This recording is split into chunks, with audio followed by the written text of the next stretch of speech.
in for Joe Murray tonight. We're on until 7 o'clock. That's when the Celtics take over. Kristaps Porzingis back tonight. That was a nice little surprise. Porzingis returning from his ankle, leg surgery. We still don't know what it was. Nobody can really explain it otherwise, other than it's just rare and nobody's basically had the injury before. But he's back. He's back, baby. And he'll be here 2 months from now. We think. We hope. I mean, he'll be here. He might not be on the court because he's got an injury history. But will Jerod Mayo be here 2 months from now? I think he will be. But should he be? That's another question. Got room for you. 617-779-0985. That answer from Jerod Mayo yesterday postgame really generated a lot of reaction yesterday and today. And no doubt about it, I mean, that one is a doozy. I mean, nothing like just walking out there and shrugging your shoulders and saying, what the hell can we do, right? And listen, I try to understand where he's coming from. I kind of get it a little bit. I think in some ways that comment has been taken a little bit out of context, maybe a smidge, maybe just a little bit, because it's hard to hear. But the reporter asks him ultimately if the players need to be blamed for what's going on. I mean, that was kind of the question. And Mayo was agreeing with what the reporter was saying, like saying that the players do need to pick it up. And it's not like he can just come out after the game and be like, what do you want me to say? These guys suck. Like, what do you expect me to do? As much as I'm sure he'd want to, and as much as it's true, because it is. The players do suck. But I think the reaction to it, and I think I don't know if I want to call it overblown or whatever you want to call it, but today's reaction, last night's reaction to that comment, I think comes from a place of distrust from the fan base. I think it's a sign that the fan base and the media has lost trust and faith in this guy, if he even had it in the first place.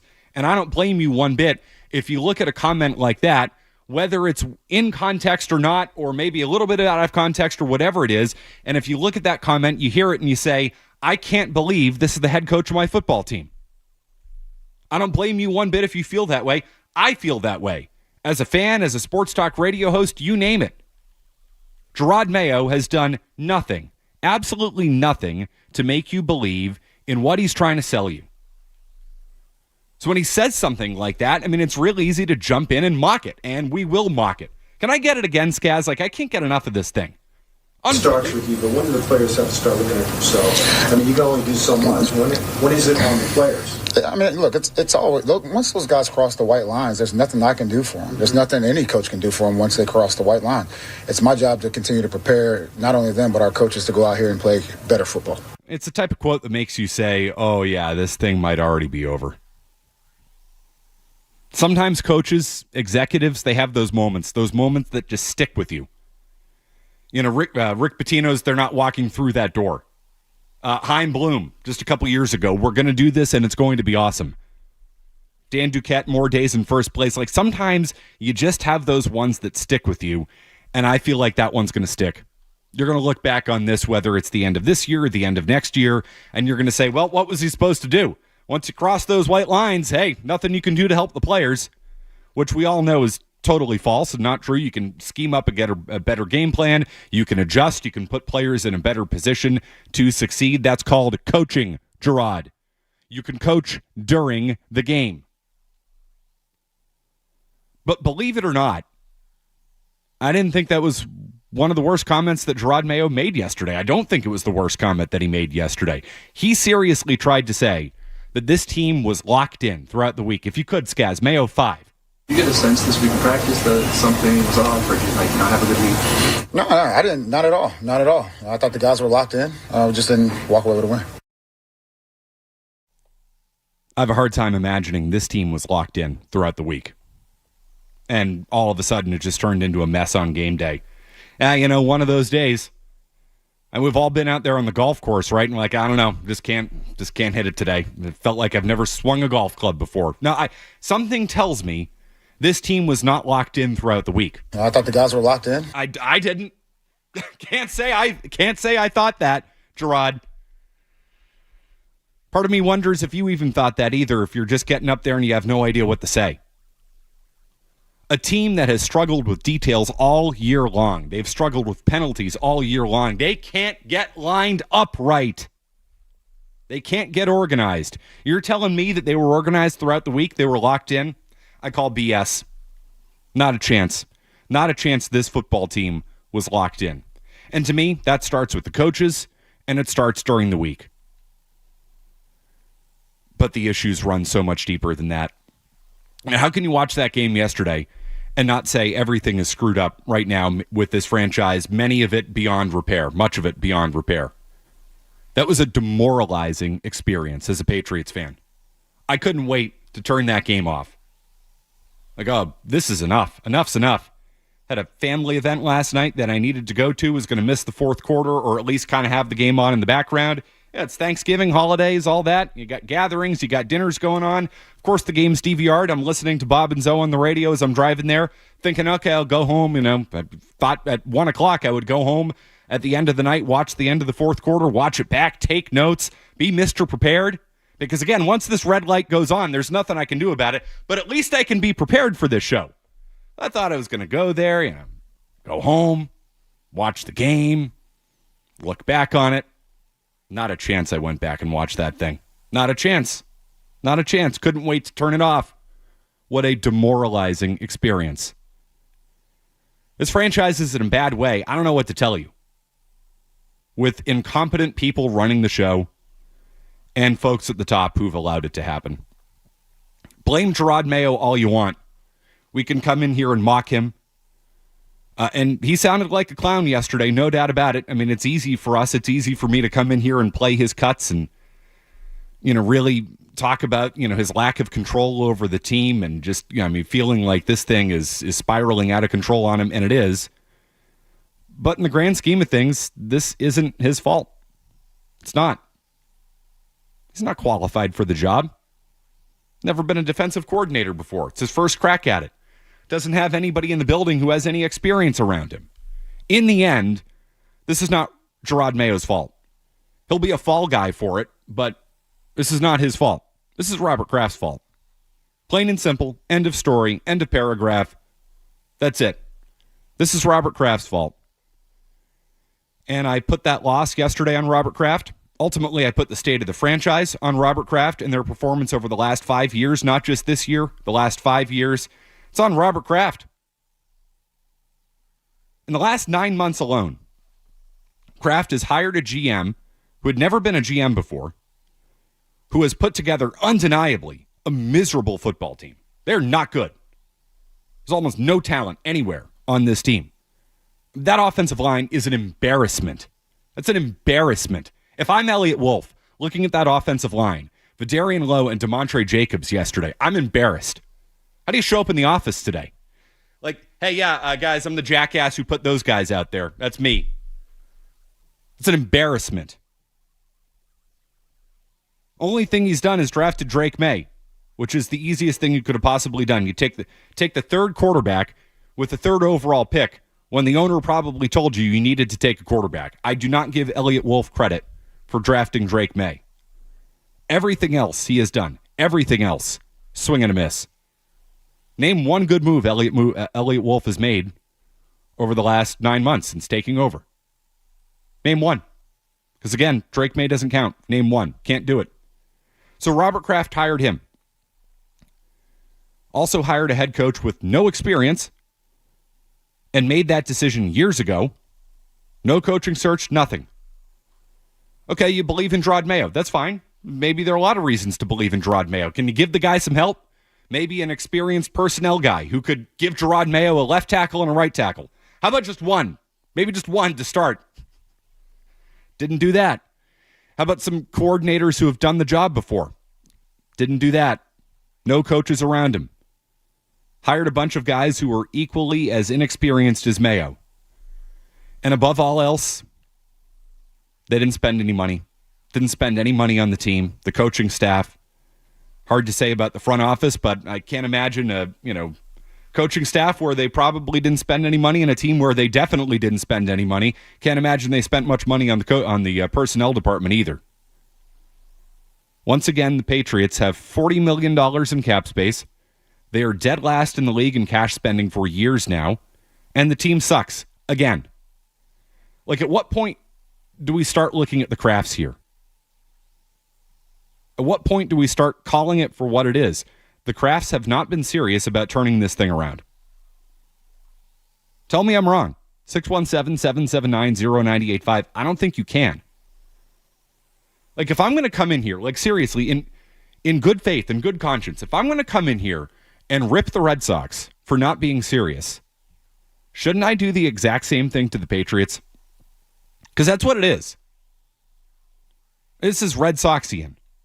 And the Patriots have been doing it for just as long without really catching the flack that the Red Sox have caught over the last 5 years. It's the same things, guys. It is. People not doing the right jobs, inexperience all over the place, expecting more out of guys than you should, overrating your own players and your own people in the building, not spending. It's the Red Sox. The Patriots are doing exactly what the Red Sox have done for the last 5 years. You watched the Red Sox on a football field yesterday. It's the exact same thing. Couple things to like, obviously Drake Maye being one of them. And other than that, you're not a serious operation. Jerod Mayo was not serious after the game. Those were not serious comments from a serious head coach. But the problems run so much deeper than that. The ownership has not been serious. The personnel department has not been serious. The coaches have not been serious. Now you're getting reports that the players are just kind of laughing it off in the locker room. The players haven't been serious. They played that way yesterday. So not a serious operation. But other than that, things are great. 617-779-0985. I don't know how to sugarcoat it. I don't know how to look at it in a positive way. That was as demoralizing as it gets. That Miami game earlier this year felt like a low. This one felt like an even bigger low because Drake May's out there, right? You've already played your ace in the hole, and it still looks just as bad, and it looks just as dysfunctional. What you saw over the last 3 to 4 weeks leading into this thing, it didn't hold up. Oh, that was scary yesterday. That was not good. Demoralizing. 617-779-0985.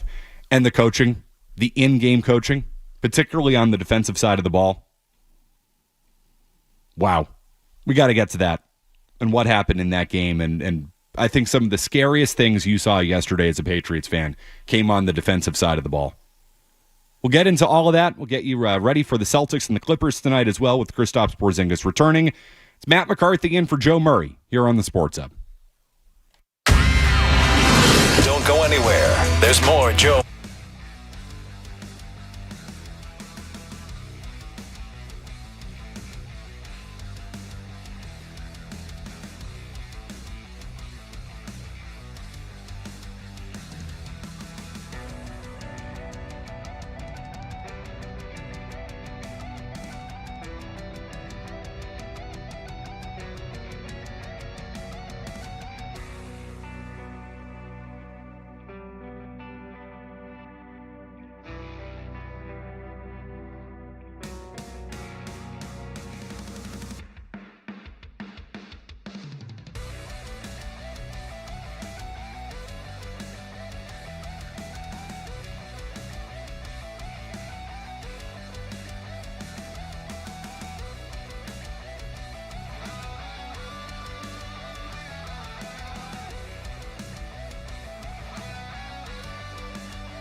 Joe Murray on the Sports Hub. Tagovailoa works with split backs. Takes the snap.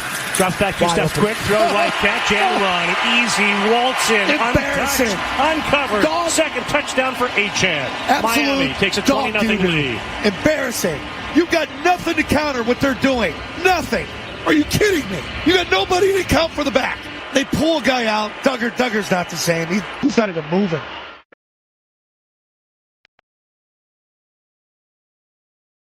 Zoe couldn't wait to rip him on that one, huh? It's like, Bob, shut up for a second. I got to yell at this team. Didn't you blame him? That was the play yesterday that really stopped me in my tracks, and it's McCarthy in for Joe Murray tonight. Got room for you, 617-779-0985.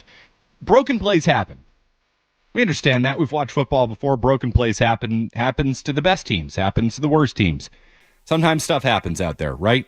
But sometimes you just see something that screams, oh, no, we've got a real problem here. No, this is an issue. And that was one of those moments. That touchdown where there isn't anybody on the right side of the frame, that was one of those moments. And it makes you say there is something seriously broken with this defense. They're a disaster right now. They have no idea where to be. There's holes everywhere in zone coverage, and they keep playing it because they don't want to go to man for some reason. Because, again, the coaching staff has no idea what they're doing. I mean, just non-competitive football.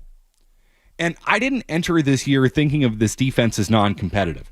I thought they were probably a little bit overrated, given they had a softer schedule against some weaker offenses last year. But I never at one point, not once, did I think that this defense would be one of the worst in the NFL. And it is. Because this is a defense with some real veteran players. And, say what you will about the overall talent level out there, they should be a competitive unit. For the most part, it's not a young defense. They're integrating some younger guys in Gonzalez and obviously, the linebacker position and the secondary, here at times this year because of injuries. But for the most part, you can look at that and say there are some notable, reasonably decent NFL quality players out there. Jonathan Jones obviously hasn't had a good few weeks, but he's a quality NFL player. You run down the list. They shouldn't be as bad against the run as they've been at times this year. Say what you will about Devon Godchaux. He's a decent NFL player. They've got those. And they look completely and totally broken on that side of the ball. And that goes beyond the on-field communication. It goes beyond the talent. Really, this goes to the coaching. But according to Jerod Mayo, don't look at us. Jerod Mayo yesterday said, no, we're not the problem here.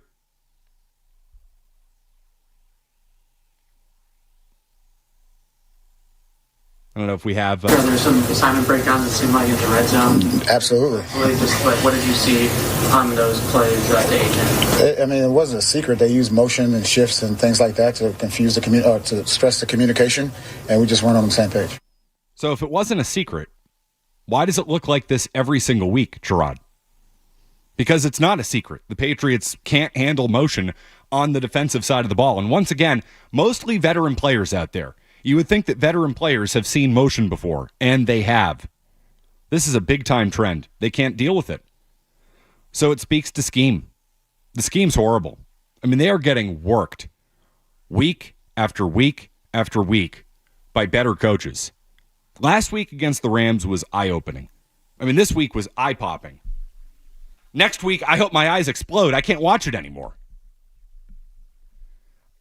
My primary on-field kind of coaching takeaway from yesterday is that DeMarcus Covington is completely in over his head, which I've felt for a while, but boy, did that really cement that opinion yesterday. Haven't you seen enough of this? This is a decent NFL defense. It's being made to look like one of the worst units out there. That does go to coaching. It does. I don't feel like we've talked enough about the job that DeMarcus Covington has done. It's been terrible. Because, boy, we focused real hard on Alex Van Pelt all summer.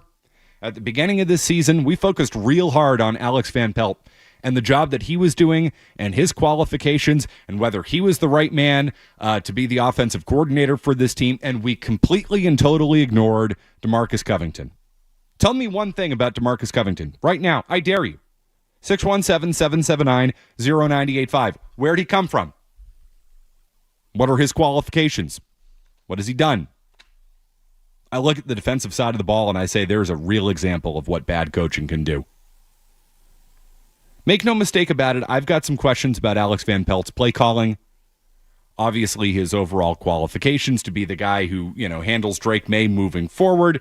If you want to really build a great offense, like is Alex Van Pelt, is he creative enough to do that? I've got questions about that. But at least I can say he maybe is an NFL offensive coordinator. I think his play calling's gotten better, and I'll give him some credit.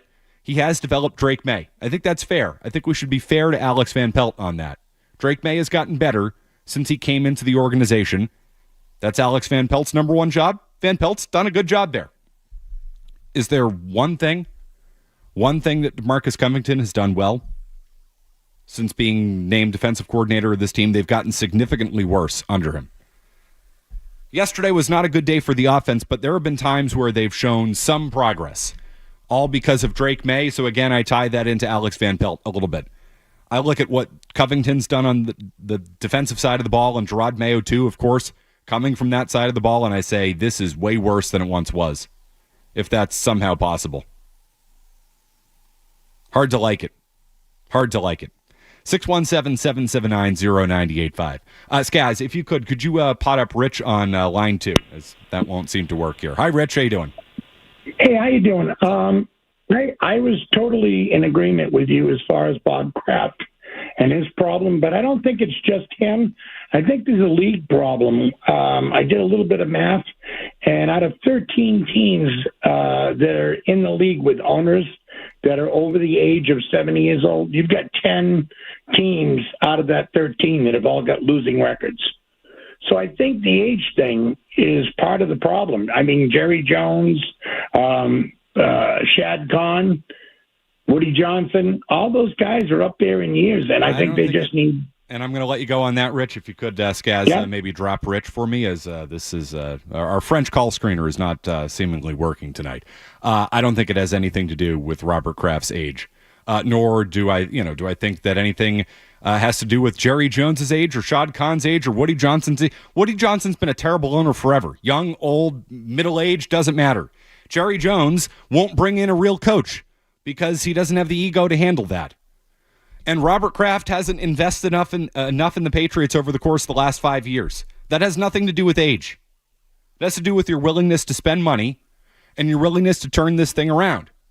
I think it also has to do with the fact that he got comfortable with Brady and Belichick here, and he said, well, this is the way we've done it for 25 years when Brady covered up a lot of the mistakes. I think we understand that now. Tom Brady made it happen. You can get away with not having the best offensive line if Tom Brady's here, because he'll figure it out. You can get away without paying for the best weapons for Tom Brady. You know why? Because he'll figure it out. You can get away with maybe not having the best talent on the defensive side of the ball because Bill Belichick's going to scheme it up. When DeMarcus Covington is trying to scheme it up, you've got problems. When you have Drake Maye, as much as I like him, or Mac Jones or anybody else, you're going to have problems. If you don't have an offensive line, you're going to have problems if you don't have weapons. And I think there was an attitude down there that we can just do things the way we've done them for 25 years. It doesn't work that way. Does not work that way. Let me know when you get serious. The same thing I ask of the Red Sox. Same thing I say about them. Let me know when you're serious. And the first way to get serious is to start spending money. Start spending more money. Dead last in the league in cash spending for years now. $40 million in cap space. Hiring inexperienced coaches. Exactly, basically the exact same thing the Red Sox have done outside of hiring an inexperienced coach. But other than that, it's been the Red Sox approach to say, well, you can just teach that guy how to play first base. You can just teach that guy how to play left field. They can figure it out. It's exactly how the Patriots have approached their coaching staff. Exactly how they've approached it. Now, DeMarcus Covington's kind of coach on the defensive side of the ball. I don't know, because nobody can tell me anything about him. But he's your defensive coordinator. Well, Jerod Mayo's never been a head coach. Well, you can just have him be a head coach. Never been a defensive coordinator, never been a coordinator, but we like him. Just name him head coach. Alex Van Pelt's never called plays. Okay, well, hire him. Maybe because you have to pay to get somebody who's called plays. I don't know. It's an issue. Let me know when you're serious. 617-779-0985. Speaking of unserious comments, very concerning comment coming out from Drake Maye today that I did not like. And I like Drake Maye as much as the rest of you, but there's a problem here. There's a problem here when it comes to his turnovers. He commented on that today. You do not want to miss this. Quick update, and we're right back with you. It's McCarthy in for Joe Murray. Sports Hub headlines. Kristaps Porzingis set to return from his ankle surgery tonight as the Celtics host the Clippers at the Garden. This comes earlier than many expected, just 5 months after going under the knife for his rare injury. Al Horford still sick. Luke Cornett battling hamstring tightness. Both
98.5 The Sports Hub. With a 3rd down and 3 coming up. Bourne to motion to the right to join Douglas and Booty, more or less lining up late rather than a man in motion. Henry to the left. May lets them get set. Stevenson to his left. Drake takes the snaps, drops back. He's pressured. He's going to be hit. The ball is loose. It's a fumble. It's picked up by the Dolphins. And on the run, Jordan Brooks is tackled by Michael Jordan. The play is made at the 25-yard line of New England. Can't have it. Can't have it, Drake. Every game like that. You can't. He's got to eliminate that part of the game. Everything else is trending well. The protection of the ball in the pocket, whether it's a strip sack from behind, this is not from behind. And he tries to swing that arm up and over with the ball. Again, they're kicking your ass with 4.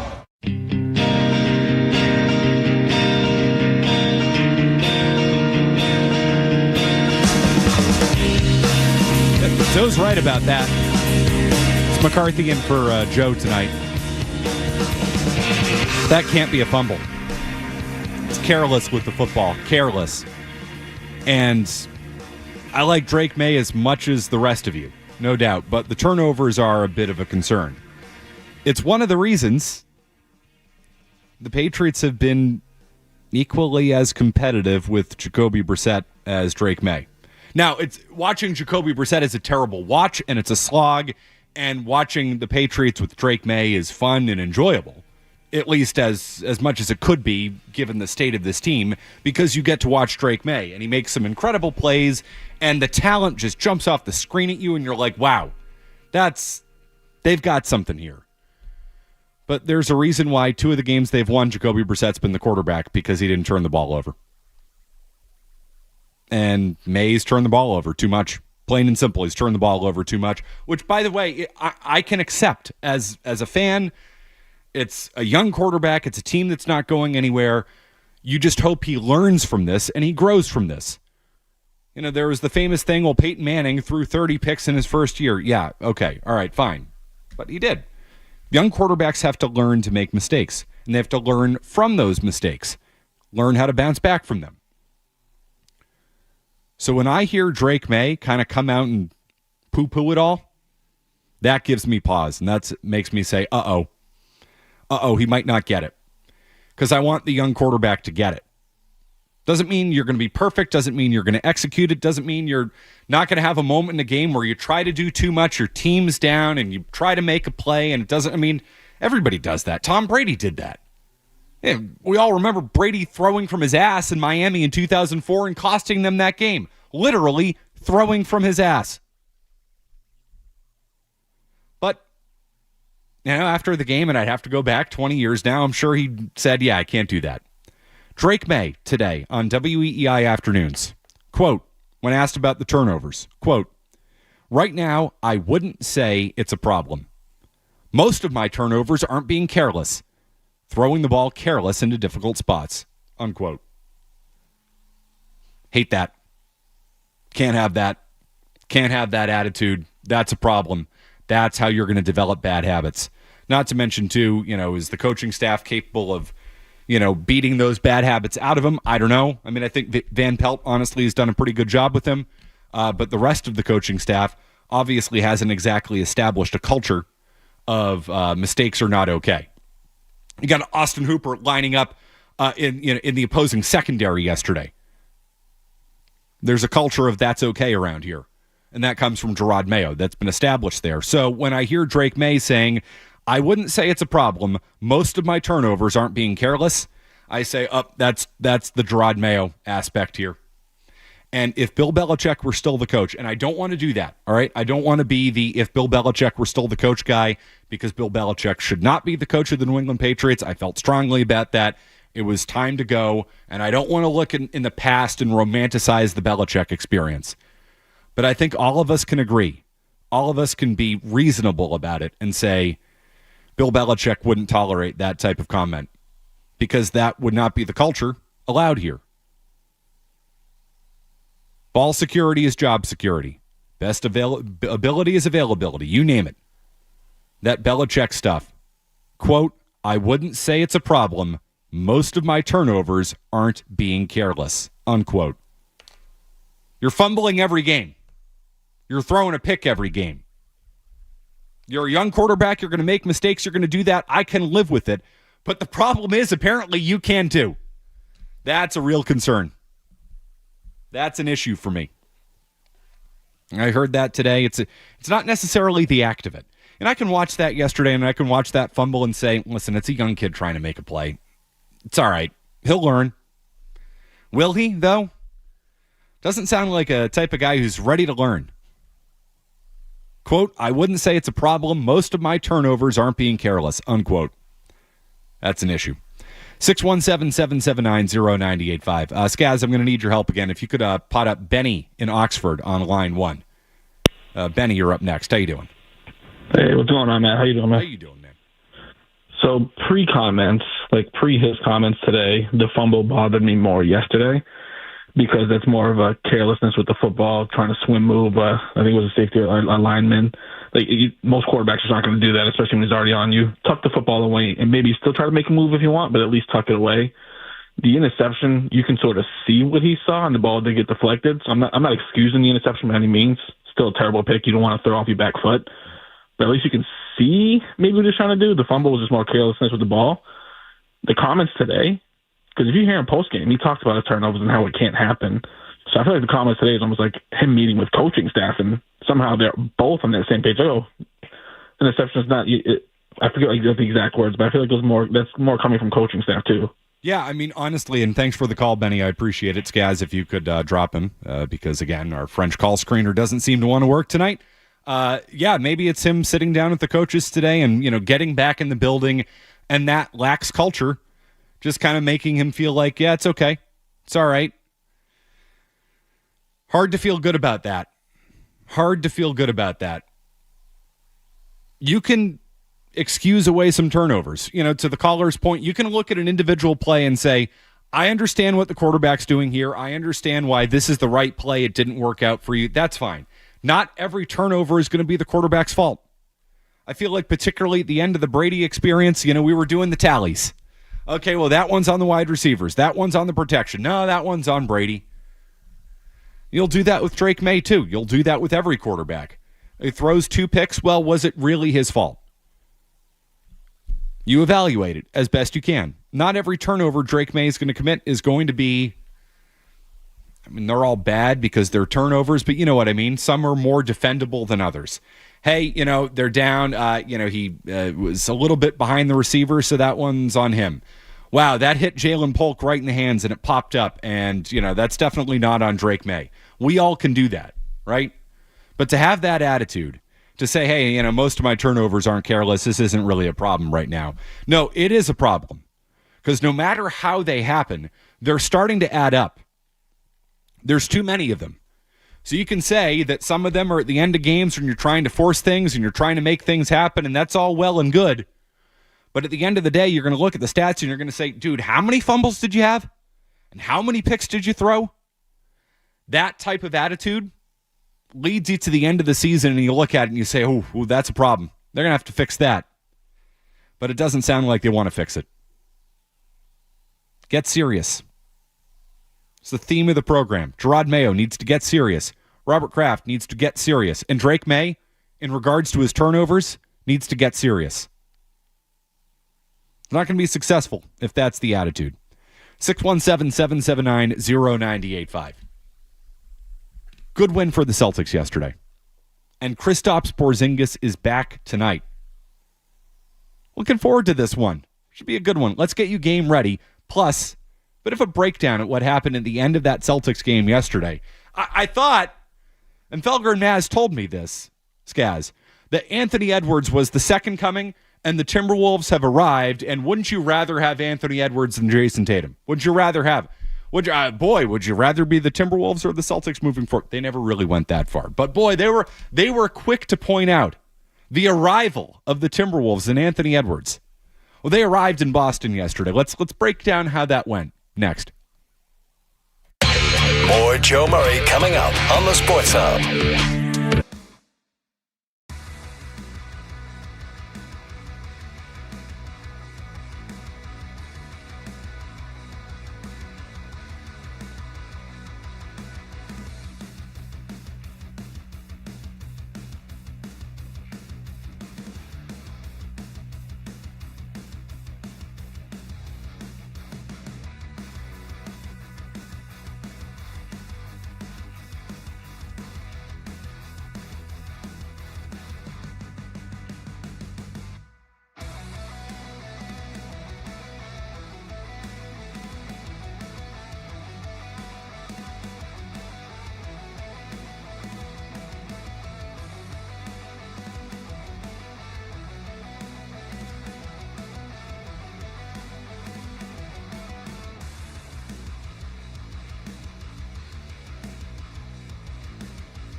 in 5 in the NBA Finals. It's McCarthy in for Joe tonight. This is a very quick itch to scratch, and it just goes back to some of the conversation that I think they would call it on the 2 to 6 show. Would really crawl up my tailpipe. That these young teams around the NBA are in some ways going to challenge the Celtics. The Minnesota Timberwolves, chief among them. With that loss yesterday, the Minnesota Timberwolves are 8-8. They are in 11th place in the Western Conference. They have not put it together. Obviously, some changes there. You got Randall in, Karl Anthony Towns out. But they were the next up-and-coming young hot thing in the NBA. And more often than not, I think we find out that teams like that don't put it together, or it takes a long time for them to put it together. And you know why I know this? Because I watched the Celtics for the last 7 years. And finally, they've put it together. But after a lot of trials and tribulations and a lot of failure and a lot of lessons learned, and sometimes it took them way too long to learn the lessons. And I look at that Minnesota Timberwolves team and I see the exact same thing. Which brings me back to a take I had months ago, which was met with some opposition. But I think it's being proven true by the night. I think it's being proven true every time you see a team like Minnesota, this young up-and-coming team that, oh, you got to watch out for them. Oh, boy, no, watch out for them. Generally doesn't work. It's what we see in the NBA. It generally doesn't work. Super teams, young, hot, up-and-coming teams, most of them flame out. And the ones that don't, it takes a long time to get there. So I look at the competition around the NBA and I say it's the Celtics league to win, dominate. It's their championship to win. It's not about the competition. I've been saying this for months. It's not about the competition. It's about the Celtics. Can they keep it together? Can they keep rowing in the right direction? Can they keep the team intact with the sale coming up? Can they stay healthy? That brings me to Kristaps Porzingis tonight, coming back